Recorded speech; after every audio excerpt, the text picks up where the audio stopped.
Espera ahí, este video impresionante. Un señor defiende la educación pública y muchos que no saben, la educación pública es una herramienta de adoctrinamiento por parte del gobierno, pero escuchémoslo y vamos a refutarle acá en vivo y en directo.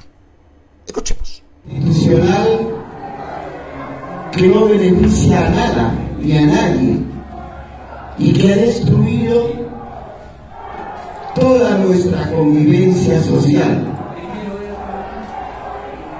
Nuestra constitución actual no va para más, porque, como lo decía el doctor, tiene un contenido profundo de entreguismo, de traición a la patria. Me encantaría que citara el artículo de entreguismo y de traición a la patria, pero no lo hace, solamente dice que es una constitución entreguista, y me imagino que lo dice por los artículos del capítulo económico donde habla de que al extranjero y al nacional se le trata exactamente igual.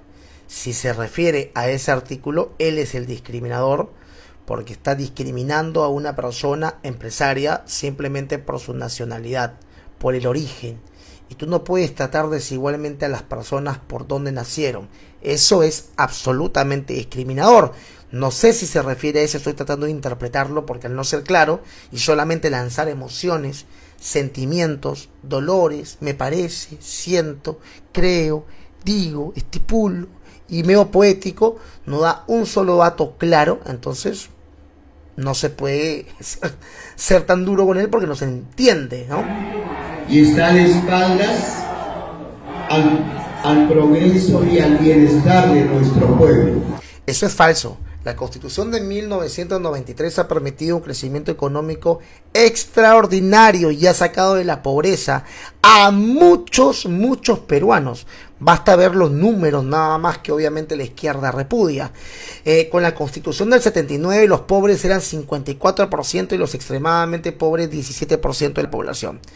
Gracias a la Constitución del 93 hasta antes de la pandemia, los pobres eran 20%, 34% menos que con la Constitución del 79, y 2% los extremadamente pobres, 15% menos. Hablamos de crecimiento y prosperidad, pues bien, el per cápita con la Constitución del 79 era de $900. En la actualidad, el per cápita con la Constitución del 93 es de casi un poco más de $7,000. El Producto Bruto Interno se multiplicó por 4, hasta un poco más. ¿De qué está hablando este señor? A más gente le llegó agua, hay menos protestas, hay menos saqueos. Si los hay en este gobierno es porque no tenemos prácticamente a alguien que nos esté gobernando con la capacidad intelectual, económica, social, política de poder resolver problemas. Pero siempre el Perú, gracias a la Constitución del 93, ha permitido un despegue económico increíble. Quien no quiere entenderlo es porque simplemente percibe la realidad distinto a lo que la percibimos las personas con sentido común.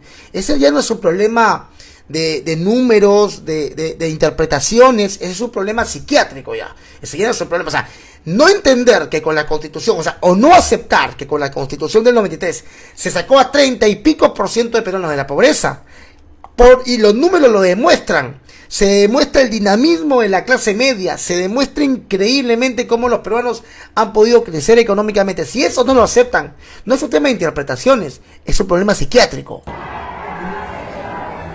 En esta Constitución, por ejemplo, la educación no es un servicio social. Miren ustedes, la educación no es un servicio social. Es un instrumento de lucro. A ver, eso también es absolutamente falso. Eso no dice la Constitución Política del Perú. El señor no lanza un solo dato. En el Perú tenemos 8.5 millones de estudiantes en universidades públicas y privadas y en colegios públicos y privados. De esos 8.5 millones de estudiantes, ¿cuántos están en el sector público? Si verdaderamente es un lucro, entonces la gente no puede acceder a la educación pública porque es un lucro. O sea, la gran mayoría entonces está en el sector privado porque tiene que la gente trabajar para pagar una educación privada porque la pública no alcanza. No, le están cobrando o no llega a la gente como se tiene que llegar. Pues bien, los datos son que 6.2 millones de esos 8.5 van a escuelas públicas y universidades públicas. El Estado tiene más del 70% de la educación. En el Perú tenemos 54.000 colegios públicos. Se ha invertido este año 35.000 millones de soles. Por cada estudiante se gasta 5.700 soles al año. ¿De qué se está hablando? A mí me parece sorprendente, de verdad, el nivel de romanticismo, de melodrama, de telenovela mexicana o turca que le ponen los personajes como estos a la hora de dar su discurso sobre por qué tenemos que cambiar la Constitución. La Constitución política del Perú no dice, por ejemplo, que la vivienda es algo que todos tengan que tener. Y hoy en la actualidad hay gente con más viviendas que con la Constitución del 79. Sin embargo, en la Constitución del 79 había un derecho que se llamaba el derecho a la vivienda digna. No habían viviendas dignas para la población. Pero en la Constitución del 93 no dice que hay derecho a la vivienda digna y cada vez hay más gente con vivienda digna. ¿Por qué? Porque no importa que la Constitución diga si tienen nuevos derechos inventados, sacados del sombrero, porque no son verdaderamente derechos. No importa, lo que importa, lo único que la Constitución tiene que permitir son derechos elementales del ciudadano, que son la vida, la libertad y la propiedad. Nadie tiene derecho a limitar tu libertad, a limitar tu propiedad privada y mucho menos a atentar contra tu vida. Por consecuencia, como nadie tiene el derecho, tienen que dejarme ejercer mi proyecto de vida como quiera y tienen que permitirle a la empresa privada venir a invertir. Yo puedo fácilmente recibir un mejor salario con el que pagar una mejor educación para mis hijos. Y quien no tenga, hay 35.000 millones de soles que se reparten entre los 6.2 millones de estudiantes. Estamos hablando de 5.700 soles al año. Es lo que el Estado invierte por cada estudiante en el Perú. O sea, lo que dice es falso, es mentira, y lo peor de todo es que la gente puede creer este tipo de cosas. En la educación básica regular, en los institutos tecnológicos superiores y en las universidades. Hace 15, 20 días atrás se generó todo un escándalo por las famosas tesis en las universidades que, a pesar de estar licenciadas, no actúan como universidades licenciadas. Eso demuestra claramente que la SUNEDU no sirve. Porque si la SUNEDU supuestamente fue creada para supervisar la calidad educativa que se le brinda a sus clientes, entonces, ¿por qué le dieron licitación a una universidad que ha dado más de 87.000 títulos en 30 años, frente a lo que la San Marco en 500 ha dado, o casi 500 ha dado mucho menos que eso, 1.000 y pico? Entonces se dan cuenta que los entes burocráticos no sirven porque son entes políticos que van a actuar sobre la educación políticamente, no porque ellos sepan verdaderamente qué es calidad educativa. A mi juicio, la Universidad Católica del Perú es una agencia de empleo del Estado y todo el que termina trabajando, estudiando en la Católica, pasa a trabajar al Estado como una agencia de empleo, es una sucursal. Bueno, a mí me parece que esa universidad está ideologizada. Yo no metería a mis hijos ahí. Sin embargo, le han dado licencia. O sea, ¿quién decide qué es bueno y qué es malo para nosotros en educación? La SUNEDU lo decía antes y eso estaba mal. Es más, no puedo ni regular a una universidad mafiosa como es la César Vallejo. Por consecuencia, mientras más se mete el Estado en educación, sigue estando mal la cosa. Incluso peor. Liberamos el tema educativo, el Estado no se mete en la currícula nacional, porque cada vez que el Estado se ha metido en la currícula, ha sido para inyectarle su cuota ideológica. Y ahorita lo vamos a saber. El tema educativo es un tema de profundo análisis, mis estimados amigos, que abordarlo en 10 minutos es demasiado difícil, ¿no? Pero sin embargo, permítanme recordarles que a lo largo de nuestra historia bicentenaria se han realizado 10 reformas educativas. La última gran reforma fue la reforma encabezada por el general Juan Velasco Alvarado. Y los últimos 30 años, con el modelo económico... A ver, vamos a parar ahí un poquito. La última reforma de Velasco Alvarado fue un desastre. La reforma educativa se hizo en medio de una crisis económica tremenda. Fue una reforma educativa sin contar con la participación de los profesores y sin incrementar los salarios miserables que tenían los maestros. Entonces, la reforma educativa de Velasco, que si bien empezó inicios de los 70, va a concluir más fuertemente, o se va a dar con mayor fuerza en el 72, fue una reforma que lo que quiso prácticamente fue, y aquí cito el libro de Los años de Velasco, este es el libro de Rolando Rojas, te vas a la página 108, y dice Rojas, ¿por qué hizo la reforma educativa Velasco? Las reformas estructurales requerían de una conciencia revolucionaria como la entendían los militares para generar apoyo y legitimidad en la sociedad. La reforma educativa tenía este propósito elemental. O sea, la educación y su reforma por parte de Velasco era para que las nuevas generaciones aceptasen la revolución militar del señor Velasco Alvarado. Hubo un libro llamado el Libro Azul, donde estaba expedita toda la reforma, y el vicepresidente de la comisión, Augusto Salazar Bondi, promovía principalmente la eliminación del status quo para que se rompa la dominación. Era absolutamente ideológica esa reforma educativa de Velasco Alvarado, antiimperialista, anti-extranjerista, y esto me lleva nuevamente a revisar otro libro que supongo que los amigos de izquierda y el señor que está hablando en este video, que tan rimbombantemente habla en este video sin soltar un solo dato histórico, número, nada. Obviamente a ellos no le importa. Los invito a leer este libro que el señor seguramente se ha leído, El Manifiesto Comunista de Marx y Engels, publicado en 1848, donde da los 10 puntos que un país tiene que dar para ser un país socialista. El 10º punto es el que me importa. ¿Qué dice Marx? ¿Qué tiene que ser elemental para que el país sea socialista, para que se manejen a las nuevas generaciones?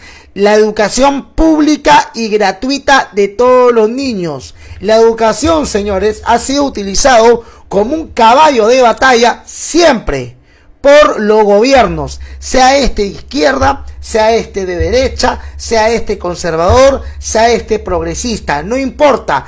Quien esté en el gobierno va a utilizar la educación como una herramienta hegemónica. También lo dijo Antonio Gramsci, gran socialista, que desde la cárcel escribió varios libros que hoy son utilizados por los progresistas más caviares. Entonces, aclaremos esto. Velasco hizo una reforma así, espantosa, donde quiso emular a algunos gobiernos dictatoriales socialistas comunistas, obligando, porque fue en la época de Velasco cuando se obligó a la gente a usar pantalón plomo y camisa blanca, y se le obligó a sacar la corbata para que haya una diferencia entre colegio privado, los grandes que tienen plata, y los jóvenes de colegios públicos. Hay una distinción. Claro, todos iban uniformados exactamente igual como los obreros cuando se van a una fábrica a trabajar. Exactamente, la diferencia era que se iban a los colegios a ser adoctrinados con el pensamiento revolucionario de Velasco.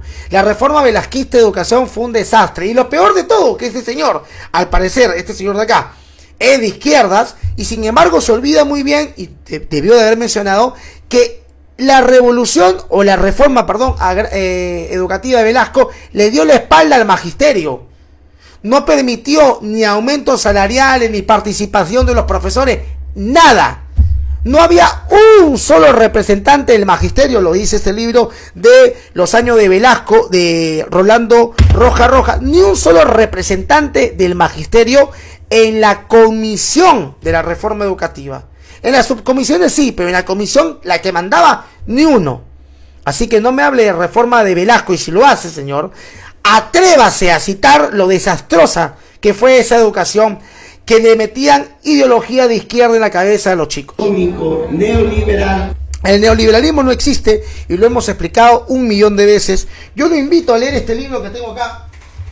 Bueno, de verdad ya le estoy invitando a leer varios libros, pero les puedo invitar a leer este libro también, que se llama, acá está, Historia del Pensamiento Económico de Murray Rothbard, Y dígame en qué parte de este libro aparece el concepto neoliberal. ¿Qué escuela? ¿Dónde nació esta escuela neoliberal? ¿Quién es el economista neoliberal que se dice a sí mismo yo soy neoliberal? Neo es nuevo, liberalismo se refiere a la libertad. Entonces, ¿cuál? Ningún economista serio, ningún intelectual serio se atreve a decir neoliberal, porque el neoliberalismo es un peyorativo que ha creado la izquierda más retrógrada y está utilizando para referirse a aquellos gobiernos que aplicaron el consenso de Washington. Y lo invito a que usted lea el consenso de Washington y los 10 puntos que el consenso de Washington ordena cuando un país que está en quiebra tiene que abrir los mercados. Hay unas condiciones que te pone también el Fondo Monetario Internacional, yo lo conozco claramente. Reducir el déficit fiscal, recorte del Estado, privatizaciones, yo la tengo clara, pero eso no es neoliberalismo, pues maestro. Eso se llama consenso de Washington. Hay otros, incluso más polémicos, por llamarlo de alguna forma, que se atreven a llamar neoliberalismo a la escuela de Chicago de Milton Friedman. Por el amor de Dios, ellos son monetaristas, ellos creían en un banco central, ellos están a favor de la impresión de dinero. Lo que los liberales, si son los liberales, están en contra absolutamente de un banco central. Léase la Escuela Austriaca de Economía, leer a Menger, a Hayer, a Mises, un poco de Rothbard, de von Bauer, no le va a hacer mal. Dejen de estar repitiendo estos discursivos falsos y pónganse a leer un poquito. Yo me he dado el tiempo de leer a la izquierda para poder entenderla, cosa que los conozco perfectamente, pero ustedes no se atreven a leer a los liberales porque obviamente presiento, disculpen, hay dos motivos: tienen miedo de convertirse en liberales, o dos, no lo van a entender porque son bastante cerrados en algunos conceptos. Entonces, el neoliberalismo no existe, es una pantomima de esta gente de izquierda. Y respaldado por la actual constitución fujimontesinista, hemos llevado a nuestra educación.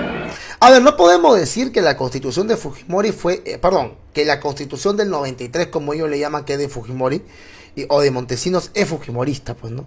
No es fujimorista, como yo tampoco puedo decir que la constitución del 79 es de Bermúdez, pues.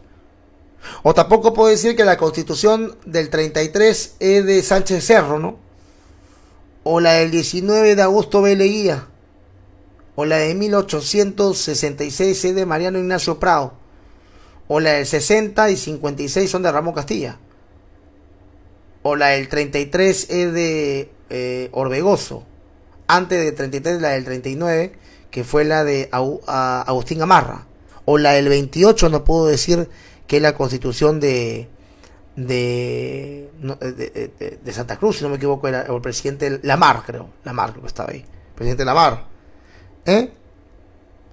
Como tampoco, a ver, en el caso de la del 25 sí es de Bolívar, porque Bolívar lo escribió de puño y letra. Bolívar sí lo escribió de puño y letra. Entonces, como tampoco puedo decir que la constitución de la asamblea del Congreso Constituyente del 22 al 23 es la constitución del presidente que estaba en ese momento de turno, ¿no? Que era Torre Tagle. Entonces, hay una serie de cosas que de verdad caen muchos errores. La constitución del 93 no lleva la firma de Fujimori, no lleva la firma de Montesinos, ha sido modificada y está siendo altamente modificada por este Congreso de Incapaces. Y veo mucho discurso romántico, nada de datos, de estudio, de estadística, números, nada. Solo, me parece, yo siento, percibo, nada. Romanticismo puro y duro. A los niveles más degradantes. Así están reflejadas en las profundas brechas que existen en nuestro sistema educativo. Eso es completamente falso. Ahí acaba el video del señor. Esto es completamente falso.